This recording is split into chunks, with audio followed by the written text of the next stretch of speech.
Today's going to be the last shiur that we do on the actual pilgrimage. And we've dafka of Rebbe Nachman to Eretz Yisrael. And we've dafka been taking our time because in Rebbe Nachman's own words, and in the experience that his Hasidim had post the Rebbe's trip to Eretz Yisrael, everything changed after he was here. There was a whole new experience. It was a new revelation. It was a new gilui. He spoke about this a lot. And that's why it's important to take notice of a few things that happened along the way. We didn't get into every single detail. That would be like a 6-month series just on his trip to Eretz Yisrael, because everything that we could imagine was documented. So we spoke about the pilgrimage towards Eretz Yisrael, the first year. Then we spoke about him arriving into Eretz Yisrael, and how Rebbe Nachman couldn't make it to dock in Tel Aviv, in Yafo, and then get to Yerushalayim, which he couldn't at this point. And then a storm came, took the boat, and it ended up docking in Akko. And then we spoke about the beginning of his trip in Eretz Yisrael in that area of Haifa. But today, we're going to be speaking about a few different places that the Rebbe went to, and some really interesting things that took place along the way. It looks like you have a lot of text. I just had Rachmanis, and I did the font much bigger for everyone, but it's also, there's a lot of stories here with nekudot chashuvot me'od to pay attention to. So, have any of you ever been to Merat Eliyahu? Merat Eliyahu Navi? Yeah? My grandson had his chalakah there. Your grandson has chalakah there. Very special. In Haifa? Yeah. Yeah? Yeah, it's very, very special. So, Rebbe Nachman comes to Eretz Yisrael. He gets off the boat. It was like the night before Rosh Hashanah. And then we spoke about that first Rosh Hashanah, Aseret Simei Tshuva, and Yom Kippur. Now we're up to Sukkot. So, this is from the Sefer Shivchei Haran, which goes into detail about the journey in great detail, even though a lot of pieces of this journey is also brought in the Sefer Chayei Moharan. And now there's already tons of different manuscripts which go into greater detail and learnings, v'chulei. But this is from Shivchei Haran, towards the end of Shivchei Haran. So, בכל המועד סוכות הלכו כל העולם, וגם רבנו הלך עמהם למערה של אליהו הנביא. That's obviously a figure of speech. It's not that the whole world went with them, but the oilam. You know what the oilam means? The oilam. Kill the oilam. Let's go, the oilam, the Welt. The Welt, right? The world. So a bunch of them went to Me'arat Eliyahu Navi, Chol HaMoed Sukkos, Rabbeinu HaKadosh. Rebbe Nachman went with them, L'Ma'ara Shel Eliyahu Navi. Now here pay attention to interesting behavior.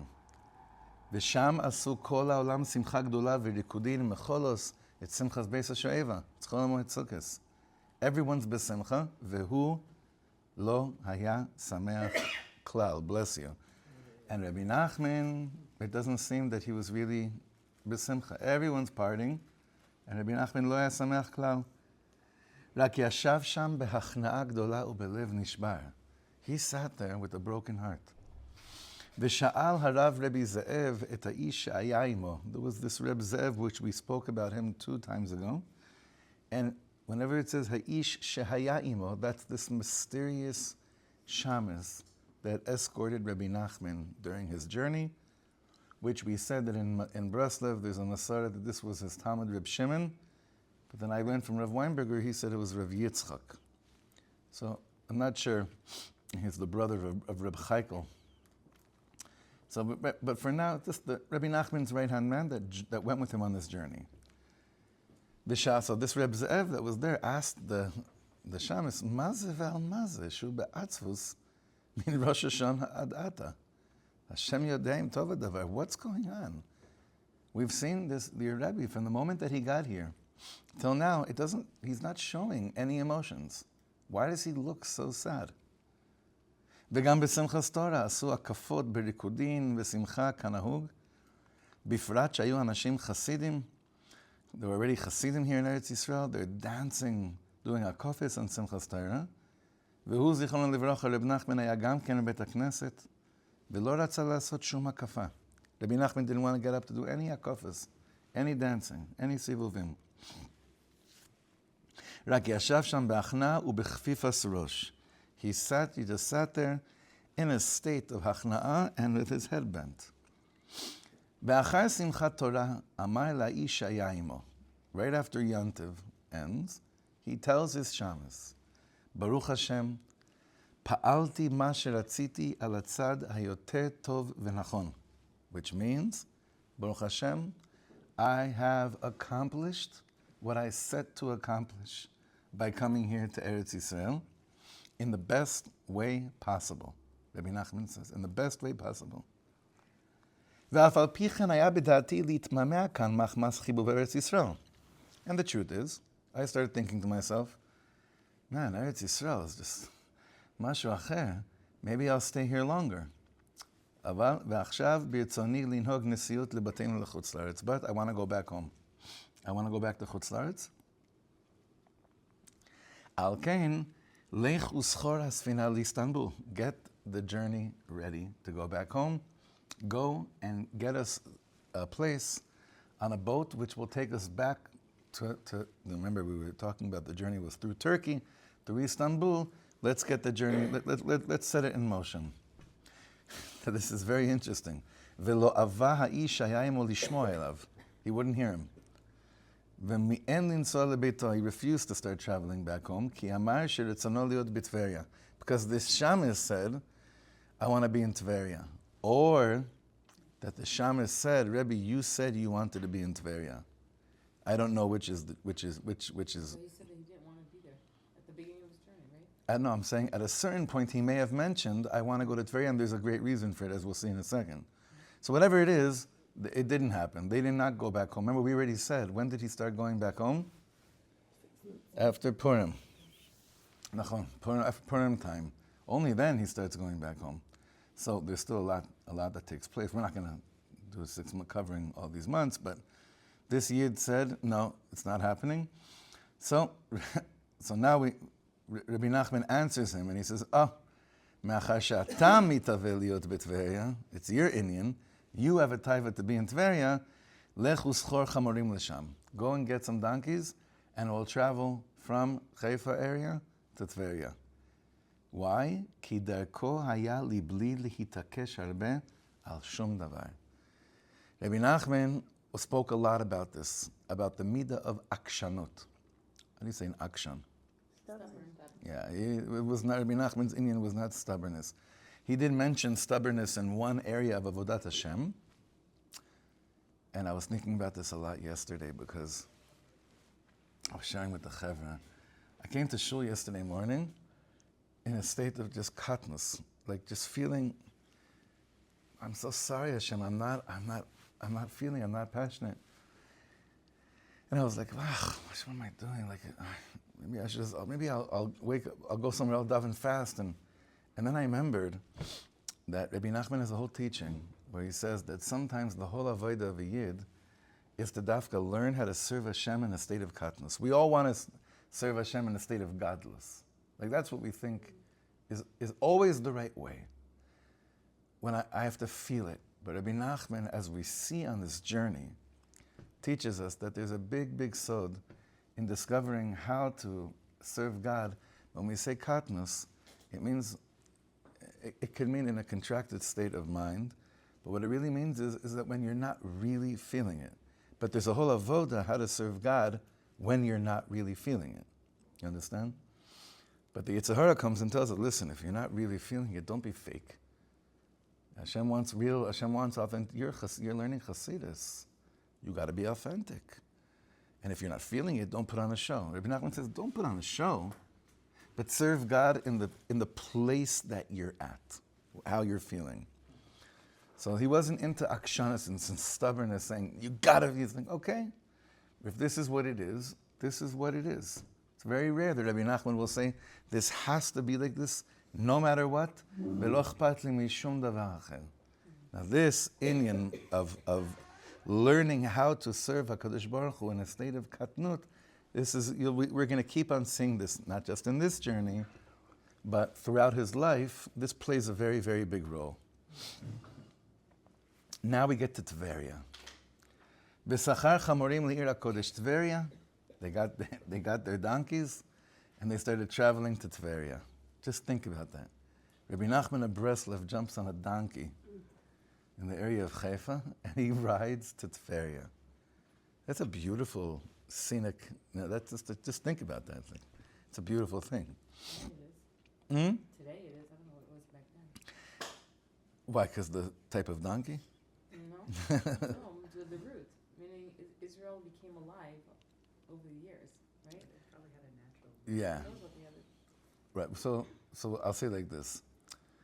It's true that the Zionist imagery is that everything was disgusting here till 1948. And then 1948, everything started looking beautiful, right? I know that's how I grew up too. But I think that, first of all, whenever Yidden were here, something beautiful was 100%. Well, Mark Twain, I mean, it's so funny how he became, Mark Twain became the reference to to all historical facts about everything that was happening until here. All it is one entry in a diary, right? It's not like a whole zach. But when I want to explain, when I say that it was beautiful, I don't mean that it was a paved path directly from, it was all smooth. They figured out, right, it was 73, right? They figured out, dry land that was always just, there was no ups and downs. What I mean is just the imagery of Rebbe Nachman on a donkey in Eretz Yisrael crossing over. It just, to me, is a beautiful, that's what I mean. It's just a beautiful imagery of the tzaddik traveling the land like that. That's all I meant. I'm sure it wasn't easy. Okay. Sachar chamurim le'ir HaKodesh Tveria, uba'u l'sham le'et erev. They arrive in Tveria towards the evening. V'kol halayla alchu anshe Tveria lekabel panav. Ze nichnas v'ze yotze. This is mamish beautiful. Word got out that Rebbe Nachman came there, and by now already he's not this mysterious guy that no one knows who he is like it was on the boat. Here his name is already spreading, and everyone's going in and out to mekabel his panim, to receive, to see his face, and he's seeing people. V'harbe hilbishu atzmam bigdei Shabbos lichvodo. They put on Shabbos clothes. V'lo haya sheyashen kol halayla machma zeh. This took place all night. That people put on their yantiv clothes and they went to go greet Rebbe Nachman. Lahavdil elef milyonei havdalas. When I was 7 years old, the manager of the Dodgers came to my school. It was a guy named Tommy Lasorda. He's not a Yid. And if you've heard of him, whatever. He was the manager of the Los Angeles Dodgers. That's a baseball team. And it was like, sorry, it was originally, I'm sorry, correct, originally the Brooklyn Dodgers. I wasn't around when they were the Brooklyn Dodgers, but it's true. And the Lakers were originally from Minneapolis. There was nothing originally from Los Angeles so much. But Tommy Lasorda came to Hillel, the school that we were at. And since it was such a, wow, the manager of the Dodgers is coming. I don't even know why, I have no idea why he was there. But my brother and I put on our Shabbos clothes. That's why I'm laughing over here, thinking that everyone else was getting dressed like kovedik for this occasion. And we were the only two boys in the school that showed up with our Shabbos. You see, I'm still traumatized by it till today. We were the only two boys that showed up in our Shabbos clothes. Everyone else with their t-shirts and shorts and everything. But Rebbe Nachman, they're wearing their Shabbos dika clothes. Ubitchila, now this is just an interesting, beautiful fact. Nitachsen bebeit she'er b'saro. First, he sleeps in the home of his cousin. Nin v'nechet shel Rav HaKadosh Moreno Rav Nachman mehorodenker. He had a relative there, a great-grandson of Reb Nachman of Horodenker. Now, who was Rebbe Nachman of Horodenker? That was Rebbe Nachman's grandfather. Who was he married to? Do you remember the story? That the Baal Shem Tov mishadeched him with a woman that this Rebbe Nachman Horodenker knew. He didn't come home after his wedding. Remember the story? This Rebbe Nachman Horodenker, he didn't come home after his wedding. And this woman who was Meshudeches, the Baal Shem Tov set it up. She comes back to the Baal Shem Tov and says, I don't understand. You set me up with someone that was so, you said he was so heilig, so holy, so special. Do you remember this story? Mm-hmm. Just to remind us.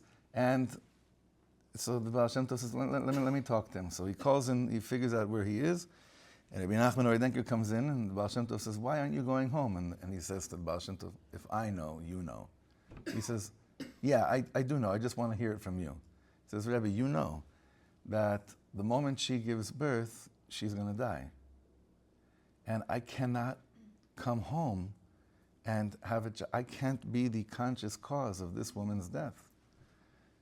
So Rebbe Nachman was told by the Baal Shem Tov, but do you understand that for her this is even worse than dying? This kind of experience? En ma lasot, you have to do what you have to do. So he does go home, and they do have a child. She gets pregnant, but she's davening her eyes out the whole time that the Ribono Shel Olam should at least give her 30 days with her son, with her child. I mean, I think she knows the son. And that's what happened. She cried, Bechevit, and he did too. And the baby was born, and they named him Simcha. That was Rebbe Nachman's father, right? And what was so sad is that the Baal Shem Tov heard that the woman died, and then he said to everyone around her, he says, I don't understand. How could you have stopped that? Why were you okay with only 30 days? Once the gates were open, why didn't you open them even wider? So this is Rebbe Nachman of Horedenker, okay? And he's buried in Eretz. Were you there right now? No, last time. Last time you were there? Yeah. In Tiberias, yeah, right, last trip. So Rebbe Nachman, this is his family, okay? So this cousin of his was a great-grandson of the same grandfather that he had. And in the beginning, that's where he stayed. כן, בתחילה נתאכסן בבית שאר בסלון נין בנכד של רב הקודש, מורנו רב נחמן בהורדנקר. אך רבים אמרו שצריכים לראות בשבילו בית גדול, שיהיה לו הרחוב הסדס. Even it was a small shack. But many people said, Rabbi Nachman, you need a big place. As the Gemara says, there are a few things that are marchivin da'ato shel ha'adam. There are a few things that expand the mind of a person, that bring a certain calmness. And one of them is a larger home. ומיד הסכימו שיתאכסן בבית הרבני המפורסם, הוותיק והחסיד, מורנו רב צבי הרקר, ונכנס שם. So, there was another Rav in town in Tiberias, Reb Tzvi, and he had a big house, and Rabbi Nachman moved into there. ושלח אליו הרב הקדוש המפורסם, מורנו רב אברהם קליסק, זיכרונו לברכה. Immediately, he gets a message sent from Reb Avram of Kalisk. Reb Mental Vitebsk is not alive anymore. But Reb Avram of Kalisk, who came on that initial pilgrimage, journey, moved to Eretz Yisrael, with his Rebbe Reb Mendel of Vitebsk, he's still alive and he's in Tiberias. And Reb Avram of Kalisk sends a message immediately to Rebbe Nachman. And Ba'asher sheyom hakaza hu etzlo. Do you know what yom hakaza means? Do you know what it means to lehakiz dam? Yeah, do the korbanot. No? No. Breathe. Hakaza is... Take blood out because there's some sort of poison in it. There was, like, it's Yom HaKazah. It's like, apparently this was, Tuesdays was blood drawing day. Or whatever, you know. He says, I can't travel today because I have to go through this medical Indian. Al ken hu animna sheyelech etzlo liten l'shalom. So he just wanted to explain to Rebbe Nachman, I know you know that I live here and you haven't seen me. It's just because I have a medical condition and I can't come to you today. Heshiv Rabbeinu sends the message back with the shaliach, and he says, Rebbe Nachman says to the shaliach, tell Reb Avram Kalisk the following, Shebelo zeh haya b'da'ato le'elech elav. Are you kidding me? You don't come to me. You're Reb Avram of Kalisk. I'm coming to you. Now, who was Reb Avram of Kalisk a Talmid of besides Reb Mendel of Vitebsk? The Maggid of Mezrich. He's holding from, like, he's really yichus in Chassidish Welt. He's really, and he was very close to Reb Shneir Zalman of Liadi. This is Reb Avram of Kalisk, is a great, huge figure in Rebbe Nachman's eyes as well. So Rebbe Nachman says, are you kidding me? I'm going to come to you. I just haven't had a second to stop because people have been coming here day and night. Umiyad alach latzadik kanal, and he goes right away to Rebbe Avram of Kalisk. וקיבלו בכבוד גדול מאוד מאוד ובאהבה יתרה ובחיבה גדולה מאוד מאוד. There was a lot of love in the room. This was extra. This was more than whatever was seen until now. וגודל, רב נסן writes, גודל האהבה והחיבוב שהיה לרב הקדוש מורנו רב אברהם הנ"ל עם כבוד רבינו הקדוש, אי אפשר לבאר לספר. I can't even explain to you how much love and kavod Reb Avram of Kalisk had for Rebbe Nachman. So beautiful. So beautiful. It's such a beautiful thing. Sorry? Where he was before, there weren't listening, There were a few. It wasn't... like Tiberias. No, Tveria was the center. 100%. But there were, like we said, Merat Eliyahu, there were Hasidim there, but Tveria was where, at that time, where it was happening. V'shicher panav sheitachsen etzlo. So Rebbe Avram of Kalisk is saying, please, you have to stay by me. You have to sleep by me now. V'hishiv Rabbeinu, Rebbe Nachman says, שזה אי אפשר שיעמוד בקביעות אצלו, אך על שבס אחס יהיה אצלו. I can't stay here, for whatever the reasons were, but I'll come to you for a Shabbos. וביום אחר שלח בשבילו, וקיבלו על שבס הראשון פרשס נוח. Parshas Noach, 1798, Rebbe Nachman of Breslov does Shabbos in Tveria by Rebbe Avram of Kalisk. Ubeleil Shabbat, Friday night, when it's bracha time, kafaf Rabbeinu Zal et Rosho sheyivarech oto. So Rebbe Nachman puts his head down, getting into motion to receive a blessing from Rebbe Avram of Kalisk. V'kafatz arba amot mimeno la'achorav. Right? So, but he jumped back, b'ra'ada gdola. He couldn't do it. Rebbe Avram of Kalisk, I said, are you kidding me? I can't bless you. V'diber b'itlavut gadol. He started saying things really with a lot of enthusiasm and excitement. V'lo היה אפשר להבין מה שאמר. Like, just get the imagery. Rebbe Nachman bows his head down, bends his head down before Rebbe Avram of Kalisk, waiting to get a bracha. Rebbe Avram of Kalisk jolts backwards, and he starts saying things people couldn't even understand what he said. Aval, ach besof dvarav, but when he finishes his words, sham'u she'amar ech anu mitbayshim bifnei zera haBaal Shem Tov zichrono livracha. Rebbe Avram of Kalisk is saying, this is the Baal Shem Tov's great-grandson. How could it have been right now that he bent his head before me? There was such a yira. There was such a state of awe and a recognition that Rebbe Nachman is the great-grandson of the Baal Shem Tov. How could it be that he bent his head to me to receive a bracha? Okay, v'aya sham ve'lo ratza levarech oto. He didn't want to bless him. But the other guy, mysterious shamus, ach et ha'ish hayem Rabbeinu Zal berech miyad k'shefafaf rosho. So the other guys, the shamus that's with Rebbe Nachman's like, well, I'm not the great-grandson of the Baal Shem Tov. So he bows his head, he bends his head, and immediately he gives him a bracha without even, V'aya sham bishat ha'seuda simcha gdola. What simcha was at the seuda there? And Rebbe Avram of Kalisk asked Rebbe Nachman to say Torah, Bikesh tzaddik es Rabbeinu she'omer Torah. And Rebbe Nachman, in continuing with his interesting mannerisms and decisions during this trip, Lo ratza b'shum ofen, he would not say Torah. V'amar tzaddik anal ba'atzmo Torah. So Rebbe Avram of Kalisk is saying Torah. That's what it was Friday night. V'chen haya b'seuda shniya. That's what it was the second meal on Shabbos and Shalosh Shabbos. V'amira satorah shel tzaddik morenu Reb Avram anal haya b'itlavut gadol u'b'tza'aka gdola v'lo nishma shum dibur. Meaning, it sounded like he was saying Torah, but you couldn't hear actually any words. He was just screaming. I'll tell you a good story. You know what I'm talking about. There was a Shabbos in between a men's trip and a women's trip to Ukraine that because I was leading the men's trip on Sunday or Monday, and the women's trip ended on Thursday, that I stayed for Shabbos in Medjugorje, and and my wife flew in, and Shoshana was there with Chaim and a few other people, and Friday night we stayed in Medjugorje. Friday night we went to the Baal Shem Tov's shul for davening. But I don't know if we knew this before or not, but a Karliner Beis Medrash from Beitar was there for Shabbos. Now, you know how they daven in Karlin? You always hear about it, and then you experience it, and it's even greater. than what you were told before. I'm not just talking screaming like, oi, oi. There's body movements that you can't believe people are still standing, swaying, like throwing themselves, freaking out and screaming over and over again. Now, honestly, I couldn't make out a word. That's why I connected to what he said over here.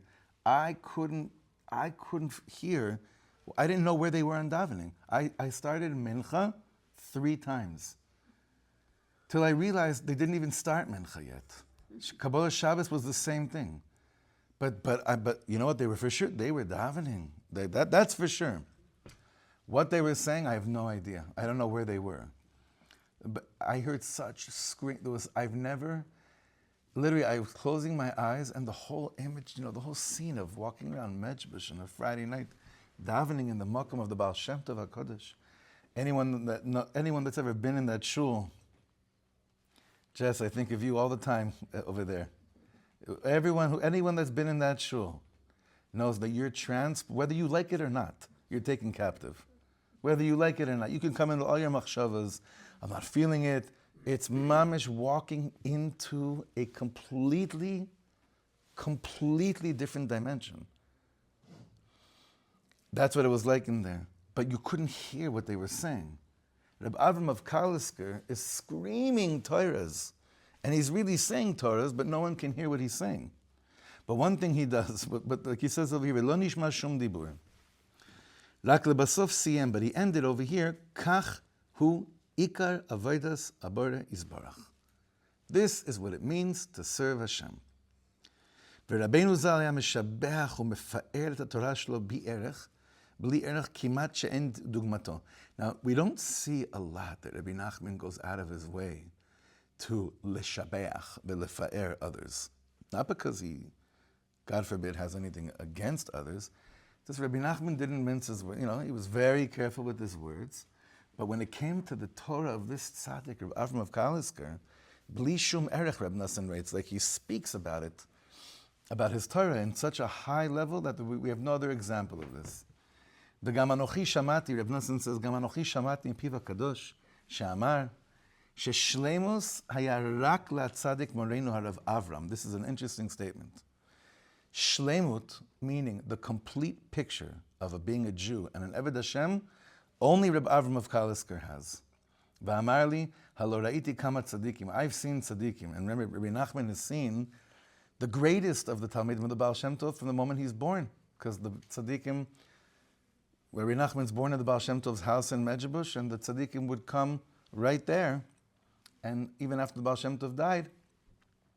And Rebbe Nachman is born 12 years after the Baal Shem Tov died. The Baal Shem Tov died in 1760, Rebbe Nachman's born in 1772, and they would still come back all the time to that house. He saw a lot of tzaddikim. He knew them. He knew what they were about. He knew what they were like. He was used to that lashon. But he says, "Shleimus of a shleimus surak etzel atzadik hakodesh hanal." What's interesting is that when I mean, let's be honest. How many of you ever heard of Rebbe Avram of Kalisk before these shiurim? Because unless you're really in the Inyan, he's not a name like B'nai Elimelech, the Rebbe Reb Zusha, Kedusha Slavy, obviously the Alter Rebbe. He's a big nister. And the interesting thing was that what we do know about him, the little bit that we do know about him, is that there was machlokas with him regarding the distribution of tzedakah that came from Chutz La'aretz to Eretz Yisrael.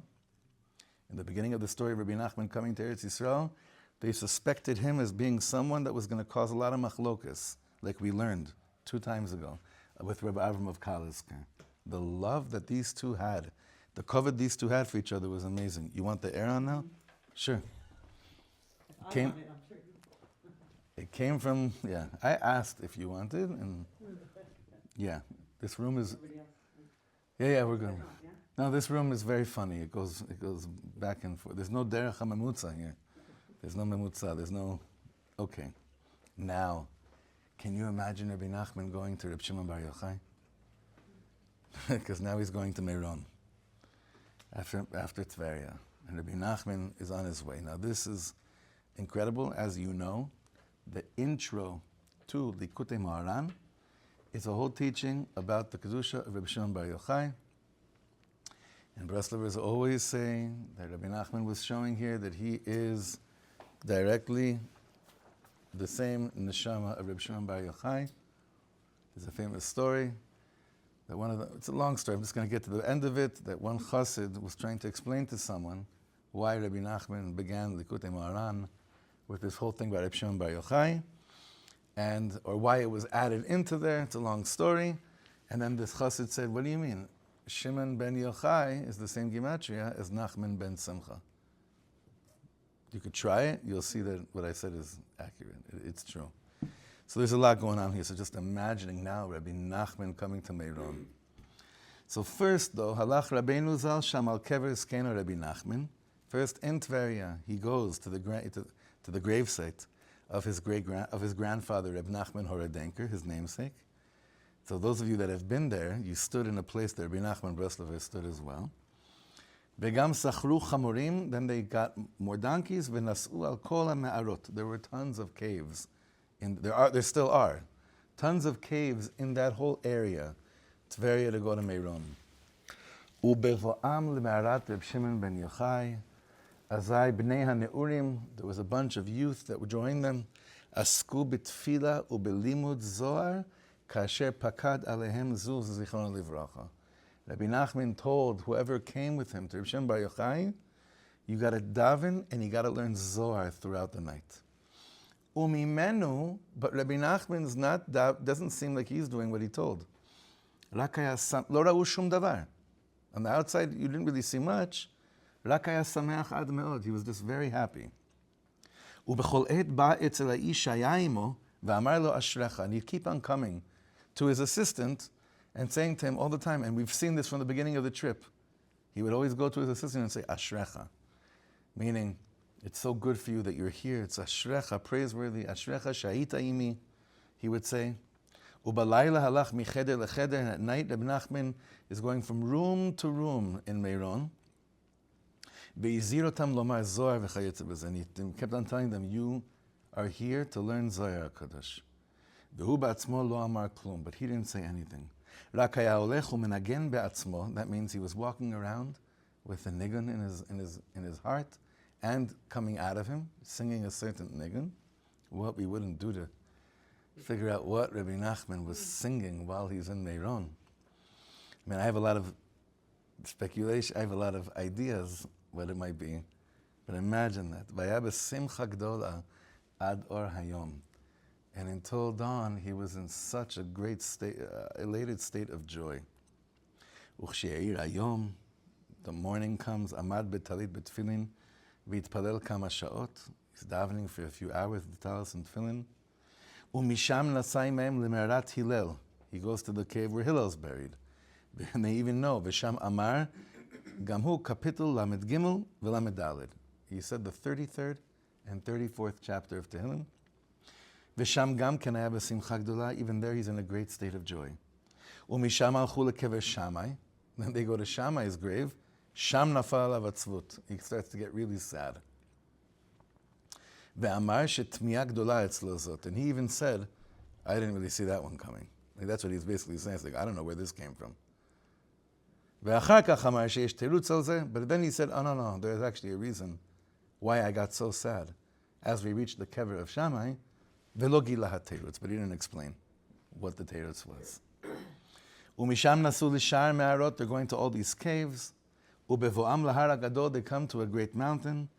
Sheyesh sham al rosh ha'ar me'arat atani Rabbi Krospedai. There is a Tana, the Tana that's chelik of Masoret of Am Yisrael. Rabbi Krospedai, he's buried on the top of this hill. Velo haya be'efshari lalech im hachamor lesham. You couldn't get up there with the donkey. As what did he do? Kafatz me'al hachamor, he jumps off the donkey. Ve'alach hu be'atzmo im ha'ish ha'aya imo. And he went with his assistant up this mountain. Ve'alach kimat al yadav ve'al raglav ad bo'ol me'arazo. It was almost like he was crawling to get there. Ve'sham nishtaha k'tzat, ve'chazru misham le'ma'ara acheret, ve'ayu al ma'ara shel yanuka echad. They kept on going from cave to cave. But then they get to a cave of a yanuka. What does a yanuka mean? child, like a young person. Doesn't say who. Now look at this. Ube'ota me'ara hayu hakol yireim lichnos. This was a cave that everyone was scared to enter. Ki amru shenachash karuch sham be'ota me'ara. Legend had it that there was a dangerous snake, mamish right there in the entrance to the me'ara. Gam ilan gadol haya me'ara zod. There was also a great tree there. Ve'Rabbeinu zal haya harishon shenichnas l'sham, ve'lo haya sham nachash klal. Rebbe Nachman's the first to go in there, and there was no snake. Now, I'll just finish this, and we'll go to a teaching of Rebbe Nachman. Ume'az v'hala, and then from there on, hitchilu kulam lelech be'ota me'ara. Ve'achar kach halchu al-shamarot ad shechazru l'Tveria.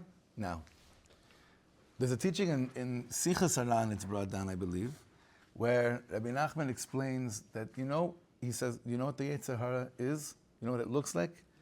The Yetzer Hara it comes to you and he says, right? What's in my hand, right?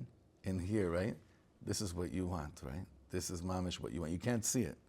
And the Yetzer Hara comes and says, everything that you could have ever desired, all the lusts in the world, they're all in here, right here.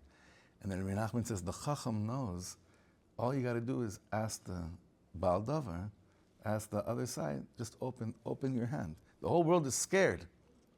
Rebbe Nachman says, he's going to open his hand and you're going to see there's nothing in it. That's this world. That's the Yetzer Hara.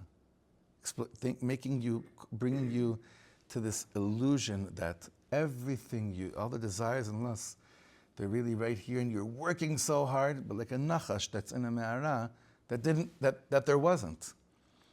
And after Rebbe Nachman called the bluff, everyone else started going into there as well.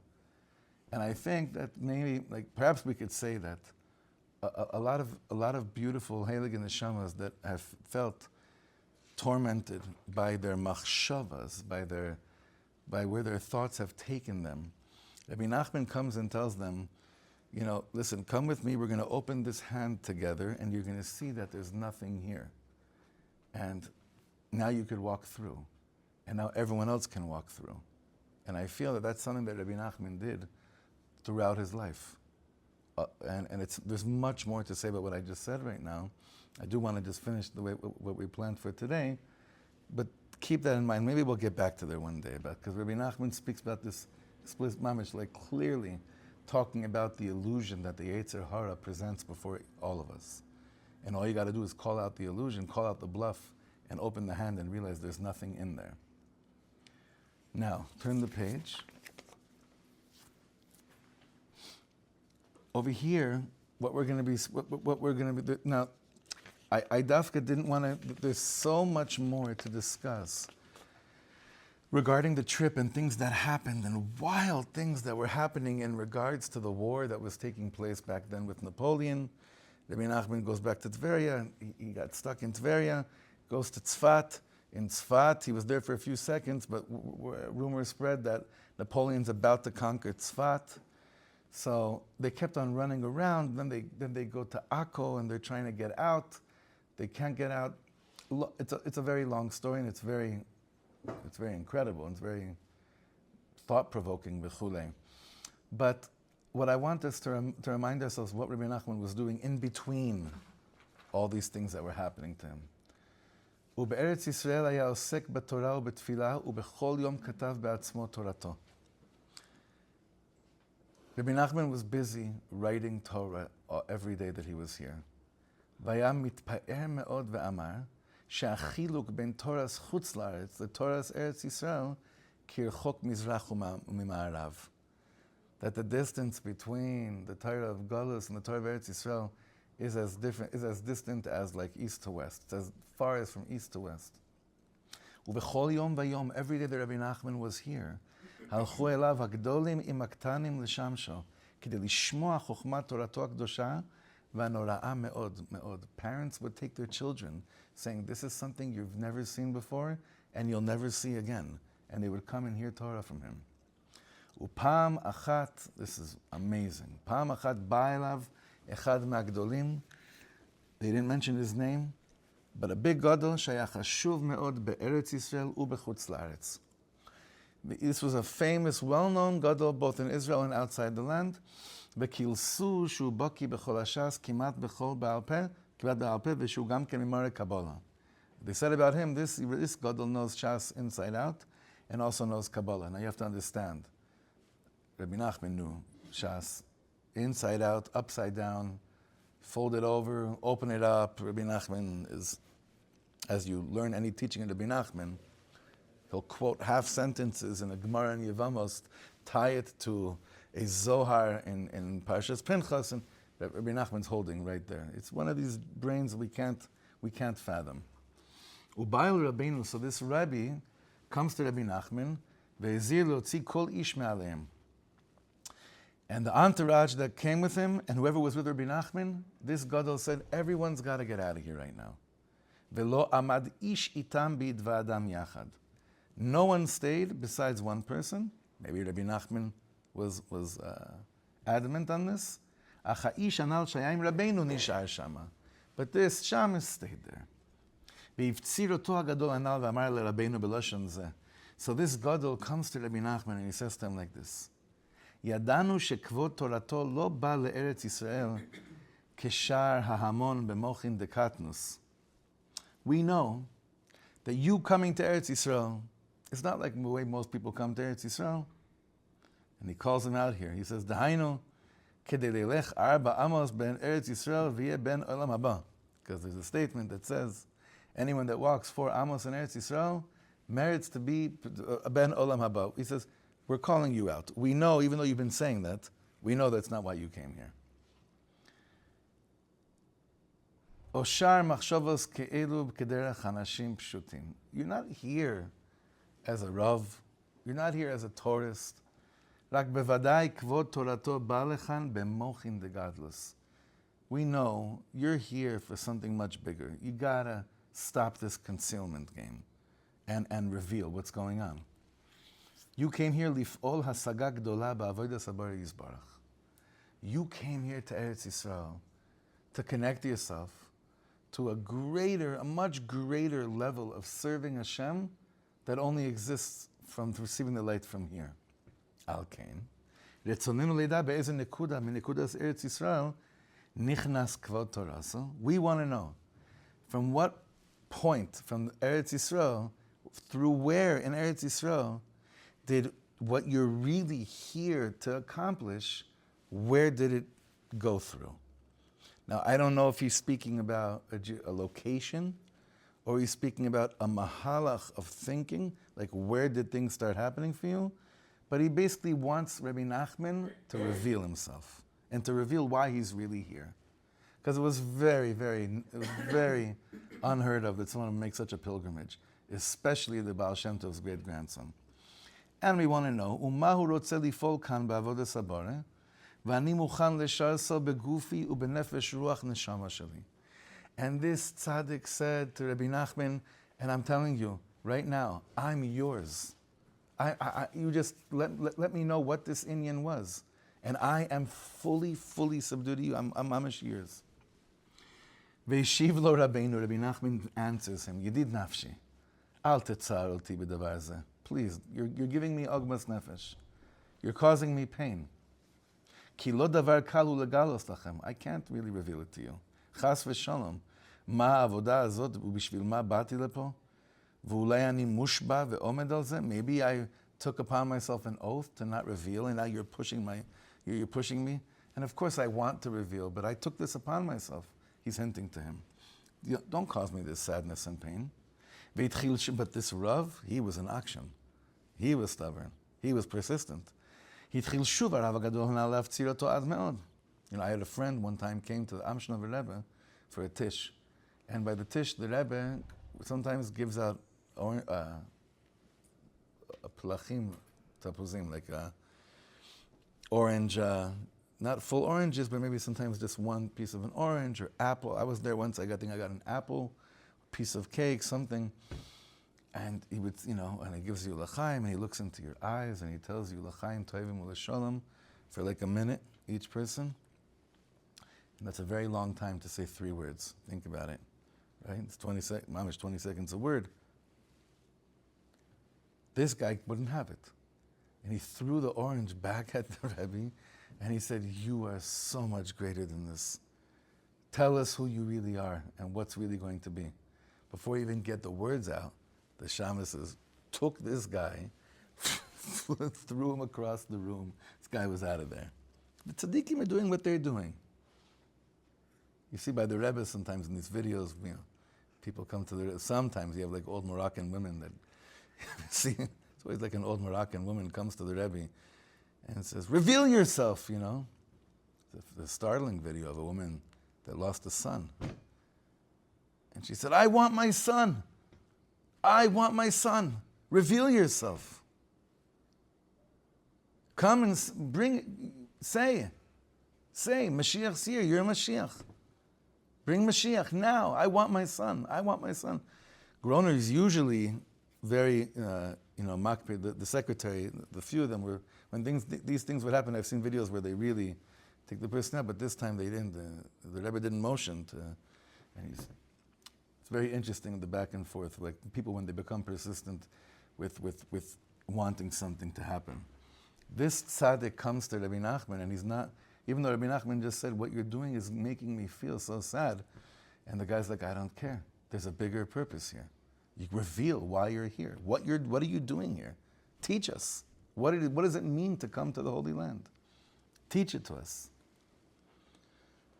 Again, והתחיל שוב הרב הגדול הנ"ל להפציר אותו מאוד ואמר שאלתנו ובקשתנו על כל פנים. He said, you know what? Fine. But we're begging you, ילמדנו רבנו איזה חידוש מחידושיו הנחמדים והנעימים אשר חננו השם. He said, you know what? Let's try like this. Give over to us a chidush that you've had since you're here. Chidush of Torah. יחננו גם כן ויתאימנו מהם. Give us a taste of it. ואין כוונתנו חס ושלום לאיזה פנייה, רק כוונתנו לשמוע חידושי תורה מפיו הקדוש. We're not trying to make life hard for you. You're a Rebbe, we need to learn Torah. אולי יתעורר לבבינו מחדש לעבודתו יתברך. Maybe our hearts will wake up anew to serve Hashem. וגם אולי נזכה ממילא להבין ולהשכיל איזה רמיזה מהנקודה.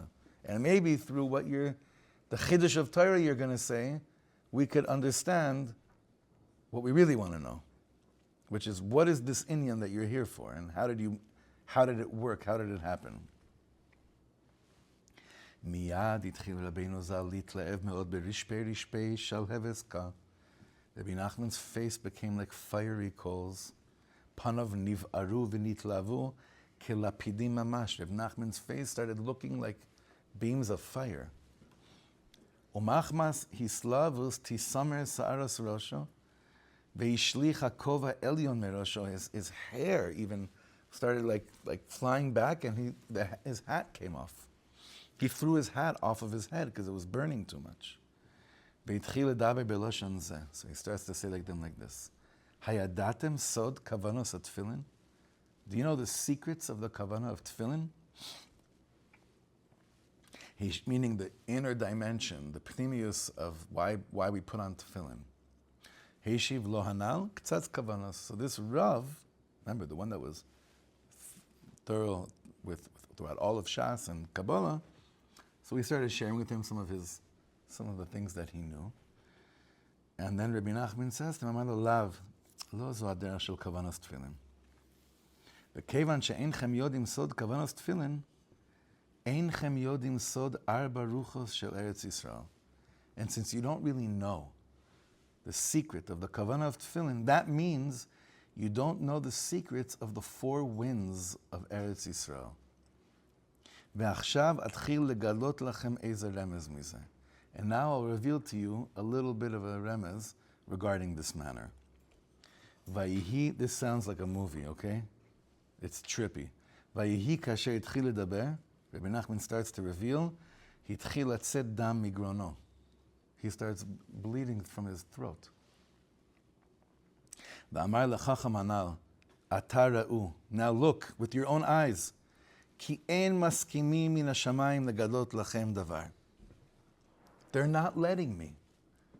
You're trying so hard, but don't you see, I'm like, you pushed me. I asked you a shaila. It was clear you're not holding. So I started speaking, and He says, do you think I caused this? Blood is coming out of his mouth. Can't believe you're still coming to this shiur. That's the truth. After things like, you know, huh? V'techef, and look at the next page, we end with this. V'techef k'shera'a chacham anal zos ba'einav. The Rav sees this with his own eyes, na'ana l'rosho. He shakes his head and הוא ביקש אותו מאוד, שימחה לו מה שהטריח אותו כל כך. He says, please forgive me for what I pushed you to do. ונבהל מאוד מזה, and he got very freaked out from this. ולא רצה לזוז משם עד שמחה לו רבנו זיכרונו לברכה. Now, he wouldn't move until Rebbe Nachman forgave him. But remember, how many people are in the room? Three. It's like, it's not that he was trying to show something. There was no crowd. It was just something taking place between this tzaddik Mekubal. I'm sure he was a gaon. I'm sure he was a great, great tzaddik that really, really wanted the tzaddik to reveal. I was very sincere. And I actually got a lot of chizuk from this story, even though it's so, my God, what is this? I actually got a lot of koyach from this, because there are people, there are tzaddikim, and b'chavana, you could already imagine who I'm referring to, but someone that we have been by, and we were just by, that is a tzaddik on levels that we can't understand, and is a gaon on levels that we can't understand. And we barely even understand what he says when he speaks. And quite often, some of the chevra are sitting there and are trying so hard to what do you, just say it, you know? Just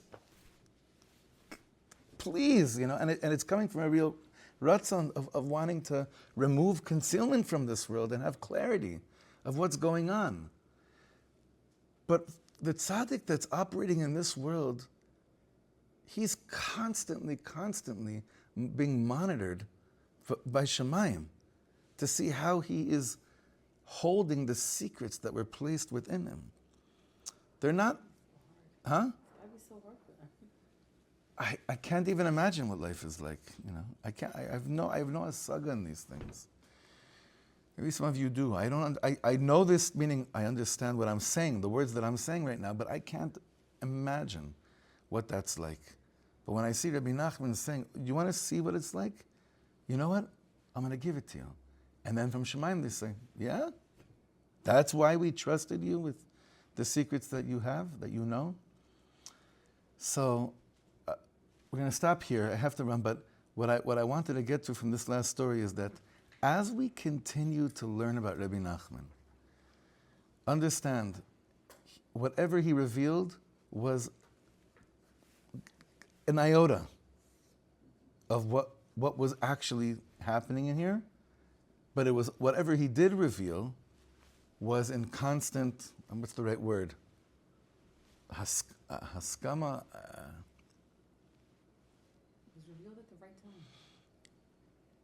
It was revealed, and the quantity of what he revealed was haskama. And if in Shemayim they didn't agree for him to reveal what he was going to reveal, he didn't. So therefore, we stand in like this inyan of the koyach of the tzaddikim. You know, I'm so happy. Reb Eli Goldschmidt, he lives here in the neighborhood now for a few years, and he has a real regish. He has a real a holy sensitivity to the kedusha of tzaddikim.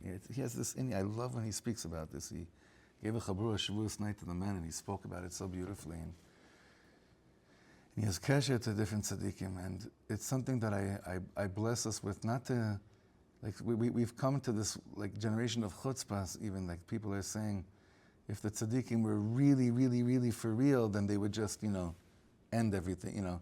They would just end all concealment and break through everything and fix the whole world.